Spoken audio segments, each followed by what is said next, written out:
tahapan penelitian tindakan kelas atau siklus penelitian tindakan kelas.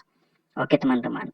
Jadi teman-teman, PTK ini biasanya ada 3 siklus teman-teman. Siklus 1, siklus 2, dan siklus 3. Dan setiap siklus ini teman-teman ada 4 tahapan. Tahapan pertama adalah tahapan perencanaan. Setelah itu tahapan pelaksanaan. Setelah itu pengamatan. Dan setelah itu yang terakhir adalah tahap refleksi. Jika di siklus pertama ini penelitian yang kita lakukan ini tidak berhasil atau tidak adanya peningkatan secara signifikan, maka kita boleh mengulang keempat tahapan ini ke siklus kedua. Jika siklus kedua tidak berhasil, maka kita ulang lagi ke siklus ketiga. Dan setiap siklus ini teman-teman tahapannya sama.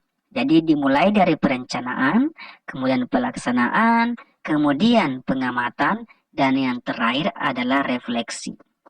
Oke, baik teman-teman, saya akan jelaskan satu persatu apa-apa yang dilakukan oleh guru atau peneliti di setiap tahapan ini. Oke, yang pertama adalah tahapan perencanaan tindakan. Ingat teman-teman, pada tahap ini peneliti menjelaskan tentang apa, mengapa, di mana, kapan, dan bagaimana penelitian dilakukan. Jadi itu kata kuncinya.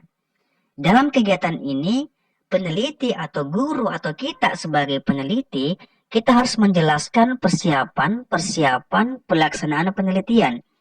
Seperti RPP, kemudian instrumen pengamatan, baik terhadap proses belajar siswa maupun instrumen pengamatan terhadap proses pembelajaran. Jadi ingat, itu yang kita lakukan pada tahap perencanaan tindakan. Kita mempersiapkan segala sesuatunya dari RPP, kemudian instrumen pengamatan atau instrumen observasi. Setelah kita merencanakan penelitian kita teman-teman, maka kita akan ke tahap kedua, yakni tahap pelaksanaan tindakan. Apa yang kita lakukan pada tahap ini? Nah ingat, pada tahap ini kata kuncinya adalah kegiatan implementasi atau kita terapkan perencanaan tindakan kelas yang ingin kita lakukan atau yang menjadi subjek penelitian kita. Pada kegiatan implementasi ini atau pada kegiatan penerapan ini, kita guru atau kita sebagai peneliti ini harus taat atas perencanaan yang telah kita susun.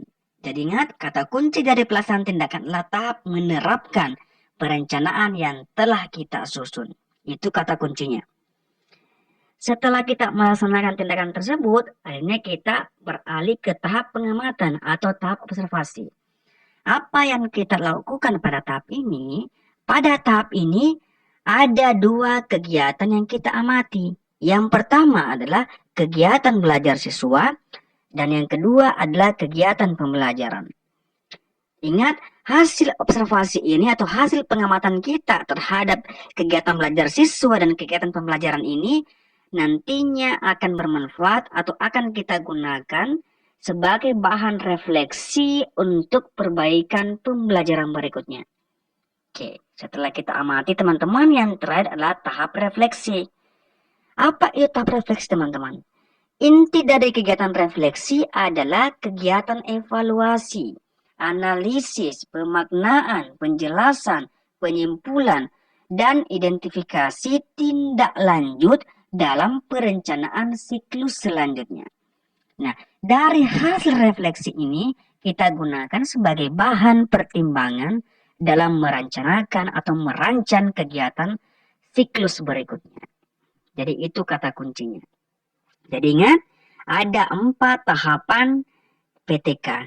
Yang pertama adalah tahap perencanaan tindakan, kemudian tahap pelaksanaan tindakan, kemudian tahap pengamatan, dan tahap refleksi. Teman-teman harus hafalkan kata kunci dari setiap tahapan ini untuk memudahkan teman-teman menjawab soal-soal penelitian tindakan kelas.